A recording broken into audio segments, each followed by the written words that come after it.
Nous sommes le temple de Dieu. Là où tu es le temple de Dieu. Le temple de Dieu, ce n'est pas seulement une église. C'est ce qu'on appelle le tabernacle dans l'Ancien Testament. Et ça devient le temple sous Salomon. Le temple là, en fait, le Seigneur explique que vous êtes ce temple là. Voyez les symboles qu'il y avait quand on entrait. À votre gauche, vous avez le chandelier, le symbole de l'Esprit de Dieu. Et vous avez à votre droite les pains de proposition qui représentent la parole de Dieu. Et vous avez devant vous l'autel des parfums qui symbolise les prières. Est-ce que vous comprenez? Les prières, l'autel des parfums qui était juste à côté du rideau qui sépare le lieu saint du saint des saints. Et ça, c'est le résumé de la vie d'un enfant de Dieu, de comment un enfant de Dieu vit et de comment un enfant de Dieu se comporte. C'est ce que ça représente. Le Saint-Esprit doit être entretenu parce que le chandelier là, il devait tout le temps brûler, il devait tout le temps être allumé avec ses 7 branches. Vous comprenez? Vous avez à votre droite la table des pains des propositions. Le pain là, c'est la parole.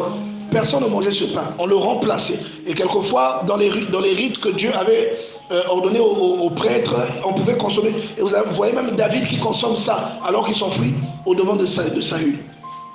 Mais normalement, un profane ne pouvait pas manger ça. Donc le pain là, c'est l'image de la parole. Matthieu chapitre 4, verset 4. L'homme ne se nourrira pas seulement de pain, mais de tout ce qui sort de la bouche de l'Éternel. Deutéronome chapitre 8.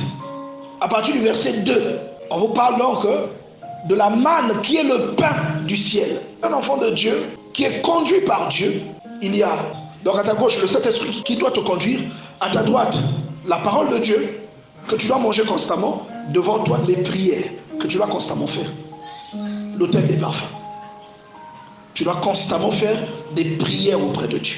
Et tout ça, vous voyez, Dieu place ça dans le tabernacle pour illustrer que c'est en toi qu'il a placé ça. Tout ça, c'est en toi. Et si les prêtres ne faisaient pas le service du tabernacle, le tabernacle allait perdre de sa consécration. Et en plus de ça, la chose qui est au-dessus là, la colonne là, elle allait partir. Elle n'allait plus être là. Parce que l'Esprit de Dieu aurait été attristé. C'est pourquoi, normalement, si tu suis tout ça, on ne peut pas blaguer avec toi. On ne peut pas blaguer avec toi. Sauf si tu le dis pour le dire ou tu fais semblant. Mais si tu observes ça, tout ce qui va arriver, tu vas le voir à l'avance. Tu es au sommet. Celui qui est au sommet, il voit autour, tout autour. Il voit tout autour. Et Dieu te donne une compréhension extraordinaire de la parole de Dieu. Tu n'as pas une vue horizontale de la parole.